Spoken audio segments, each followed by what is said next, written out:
wouldn't you just freaking hate yourself right now? Because if you wouldn't have went out and got Jimmy Graham, stupid-ass Jimmy Graham, you could have just waited a year and got another tight end.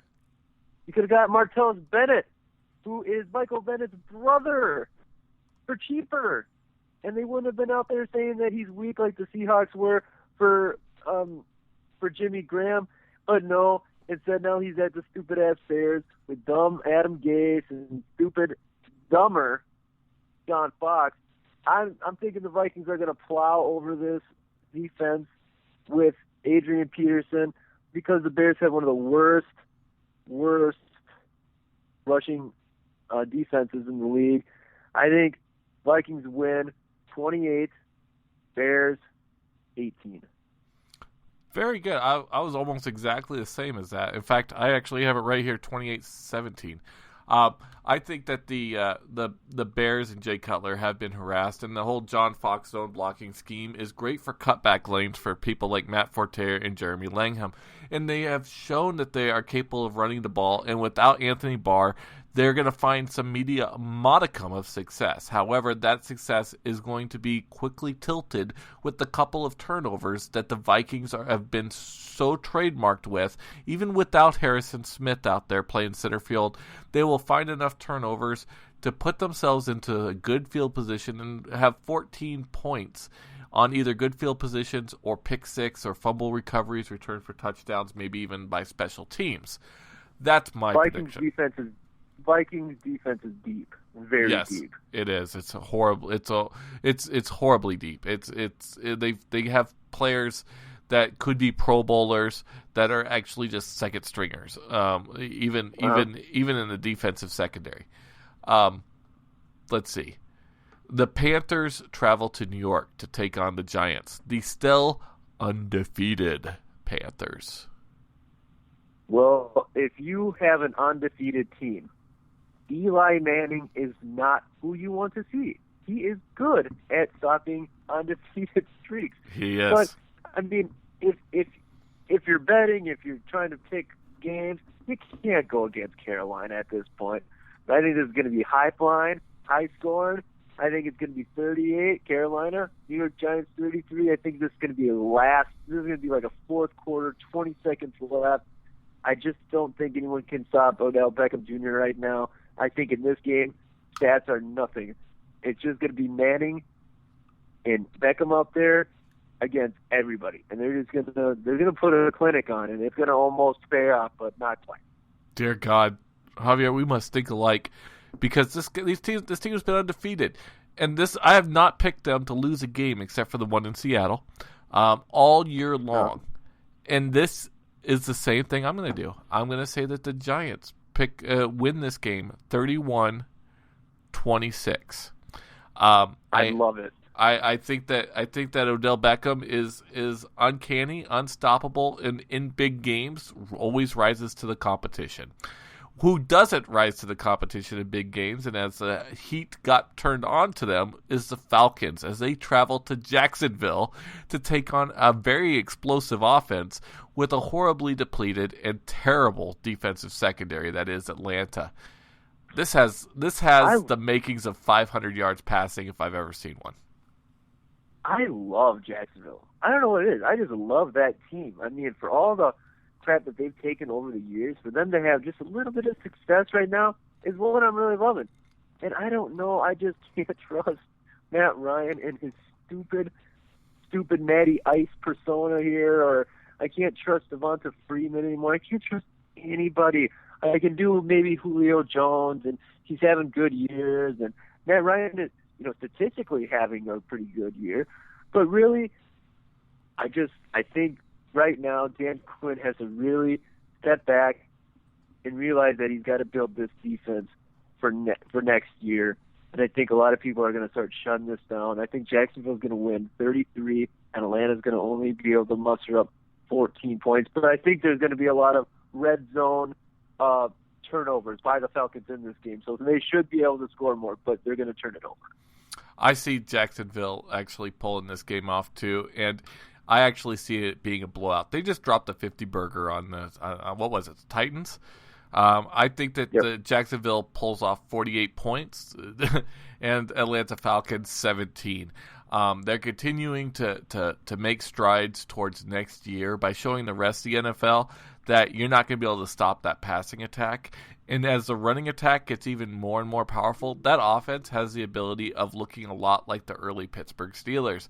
I've said it before, but Blake Bortles looks to me like Ben Roethlisberger, or kind of a little bit stubbier version of Ben Roethlisberger. And I think that he has that strong arm, that capable ability to read downfield. He's a vertical passing type guy. He's going to be good for years to come. The Packers, with their Aaron Rodgers, and how people have called him the next coming of Jesus and as a quarterback, take on the Oakland Raiders, who haven't been doing bad, but have been an extremely unpredictable team thus far. Do the Packers have enough to stay in the lead of the NFC North? Now, here's where my bias comes in. Mm-hmm. This is biased right here, okay? No. Preface. They're not going to win this game. I'm thinking that this is Oakland's team is going to finish this year very strong.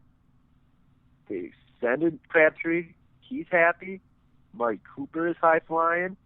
I think Khalil Mack is going to cause problems for Rodgers the same way that Dallas was starting to in last week's game. I think Green Bay loses 23, Oakland 28. Ooh, I would love it if that happened. However, I see it actually going the opposite direction. I see Green Bay winning this game by a healthy score of 26-14. I believe that the storyline is going to actually be about Green Bay's defense coming in and making big plays in the pinch, as well as their special teams. Lately, it's been that the defense has basically shut down on them in weird spots and in weird times of the game. But the Packers know what is needed from this team heading into the playoffs. And there's a lot of veteran leadership on that defensive side that know when to pick it up and when to play hard. And this is a game where you definitely play hard. Johnny Manziel is trying to play hard to basically, what's the word I'm looking for? Secure himself from all the doubters out there, all the haterade. But he's going up to Seattle, and he's going to be playing in a very hostile stadium that has got that swagger back and a team that's got that proverbial chip on their effing shoulder. How bad does Johnny Manziel get raped in this game? He's going to get an elite ass whooping. That's what's going to be. It's going to be an elite ass whooping. Now, I think you're right, though. I think what Johnny Manziel's game plan is him and the Cleveland Browns organization are on the same page. I think they're both going to part ways, and I think Johnny right now just has to not turn the ball over. That's the thing. Don't turn the ball over. Be balanced. Even if you try to just get something working against Seattle, it doesn't have to be anything great because obviously no one expects anything from you. But if you're going to be respectable in this game, you got to start being highly efficient on offense. Complete those little dump passes. Run a little bit. That's all that Cleveland needs to do because they just don't want to get embarrassed. But I think ultimately Seattle's going to score about 30 points in this game, and I think the Browns maybe muster it up somewhere in the range. Let's say 9. I agree that the only chance that the Browns even have of not losing this game by more than 20 points is dink and dunk, keep the clock moving while you're playing the ball sort of things and not turning the ball over. However, this defense is angry. I don't think Johnny Manziel has the toughness to deal with the noise that CenturyLink is known for. In fact, at one point, did you know Eli Manning had stated to somebody, I don't remember what it was, that he actually had to get injections into his sinuses because they ruptured from the sound waves during the game when he was trying to call out plays and stuff like that. The noise was so great that the sound waves actually ruptured his sinuses, and he had to get injections to allow those things to heal, so he wasn't just blowing snot boogers out of his nose. That's how I just love Beastquake. Yeah. I just like that name. Beastquake. Yeah. Who doesn't love that? It actually had a real earthquake because the crowd went so freaking crazy that it actually set off a 5.0 earthquake at CenturyLink. And that right there is what Johnny Manziel has the misfortune of going into. Johnny Football is going to be Johnny crying by the end of the game. Johnny Football might have a good Shock the Jock drink. We can see if we can get in contact with him. Yeah, let's give Johnny Football. I'll figure out a good drink for Johnny Football by the end of the segment, and we'll go ahead and suggest that to him because the guy is eventually going to end up homeless, and I'll be giving it to him probably in 20 or 30 years outside the shelter. The Bengals go into San Francisco to take on the 49ers. Oh my God, this has a good storyline all over it. Yes. Go ahead. I think that, I think the Bengals will win. I think their defense is good enough to stop San Francisco's offense. I really think that A.J. McCarron is going to be able to piece together an effective game, and I think they're going to do all right. But you know what? I really think that this is going to be very, very close. I'm going to pick the Bengals on a 21 scale to San Francisco's 18. I'm going to give them 18 in this one, but this has trap game written all over it. I'm so uncomfortable picking the Bengals in this game. Well, you're so uncomfortable to pick the Bengals. I'm going to go ahead and pick the 49ers. I say I love it. 24-22. It's no Andy Dalton. You got A.J. McCarron, no Tyler Eifert. It's not a good situation. The Broncos go into Pittsburgh to take on the Steelers. How does that end up? I think that the Bengals, not the Bengals, I think the Pittsburgh Steelers, rather, are going to come in there, and they're not going to skip a beat. I think they're going to torch this defense. Aqib Talib is good to get seriously burned on at least a couple occasions a year. This one being one of them. I think you got Antonio Brown, Latavius Bryant. I think these guys are the real deal. I'm talking about maybe even Super Bowl, maybe even AFC Championship good. I think these guys are really dangerous. You don't want to be around them. And I think now Osweiler, the sugar high off of Osweiler is off. I think he's going to start underperforming. I'm going to give Denver 21 and Pittsburgh 31. Okay. I actually am going similar to that too. I believe that the Steelers are going to win 29 to Denver's 20. It's going to be a case of the quarterback situation yet again looming its head, and Brock Osweiler making a bad read late in the game, which is going to end up costing them a chance to at least get the score close. And it's going to be the storyline is going to be is when is Peyton back?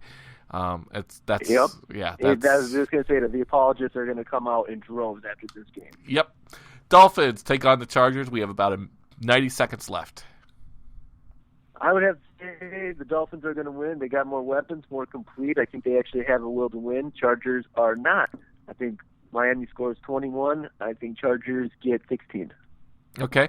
I go 31-19 in favor of the Chargers just because this is a home game and they are playing in actually some reasonably good conditions with the weather, and it's time for the Chargers to start winning some games because these guys are going to want to have their contracts secured during the possible move that's pending.